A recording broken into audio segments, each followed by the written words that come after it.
वैसे आप कांच को क्रिस्टल समझते हो। और मैं बता दूं, कांच सुपर कूल्ड लिक्विड होता है। सुपर कूलिंग लिक्विड वह प्रोसेस है जिसमें किसी द्रव को उच्च दाब पर उसके गलनांक के नीचे ठंडा किया जाता है। इस द्रव में श्यानता बल बढ़ जाता है और लिक्विड सॉलिड में बदल जाता है। वैसे श्यानता बल लिक्विड के अणुओं के बीच लगने वाला एक प्रकार का घर्षण बल है।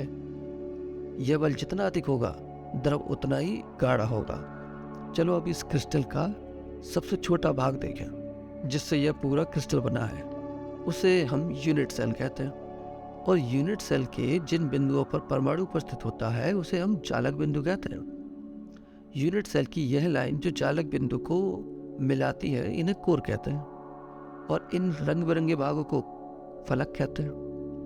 यूनिट सेल के 8 कोने होते हैं और इन फलकों के बीच अल्फा बीटा गामा कोण होते हैं और कोर की लंबाई a मानते हैं। अब इस बड़े क्रिस्टल को जूम इन करके देखूं तो 8 परमाणु मिलेंगे। समझने के लिए इन्हें अलग करूं और परमाणु के केंद्र से अन्य परमाणु के केंद्र तक एक लाइन बनाऊं तो हम देखेंगे कि एक घन दिखेगा। यह घन जिसमें 8 कोनों पर एक एक परमाणु है इसे साधारण घन कहते हैं।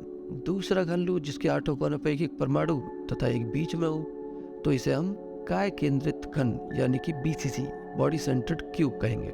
और इस एग्जाम्पल में ध्यान से देखें तो 8 कोनों के साथ साथ हर फलक पर एक एक परमाणु उपस्थित हो तो हम इसे फलक केंद्रित घन कहते हैं। और अगर 8 कोनों के साथ साथ कोई 2 आमने सामने के फलक केंद्रों पर एक एक परमाणु उपस्थित हो तो इसे हम एंड सेंटर्ड क्यूब कहते हैं। चलो अब हम परमाणु की त्रिज्या निकालते हैं। सबसे पहले साधारण घन लें तो एनिमेशन में जैसे दिख रहा है कि कोर पर दोनों परमाणु की त्रिज्या आ रही है और ये दोनों त्रिज्याएं कोर की लंबाई के बराबर हैं। तो हम कह सकते हैं 2r बराबर a, तो r बराबर 1/2। जैसे हम FCC में देखें तो फलक के विकर्ण पर 3 परमाणु है जो कि 4r के बराबर होगी। तो इसे पाइथागोरस लगा के सॉल्व करें तो ये r बराबर a/2√2 आएगा। यही इसकी त्रिज्या होगी। BCC में आप खुद निकालना है, एनिमेशन देख लो पर निकालना खुद ही।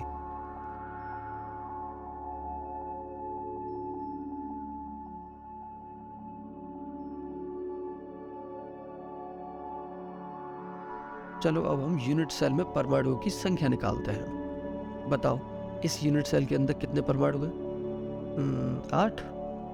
नहीं, ध्यान से सुनो मैंने क्या कहा। यूनिट सेल के अंदर अंदर तो परमाणु का इतना ही भाग है और इन्हें आपस में जोड़ू तो ये मिलकर एक परमाणु बनता है। तो हम कह सकते हैं कि साधारण घन में एक परमाणु उपस्थित होता है। इसकी संख्या को हम Z से प्रदर्शित करते हैं।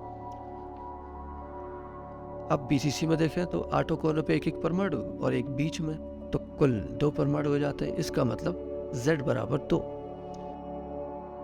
और FCC में देखें तो कोने के परमाणु मिलके 1 और सारे फलक के परमाणु मिलके 3 परमाणु बनते हैं, तो कुल परमाणु 4 होते हैं। तो यानी हम कह सकते हैं कि FCC के लिए Z का मान 4 होगा।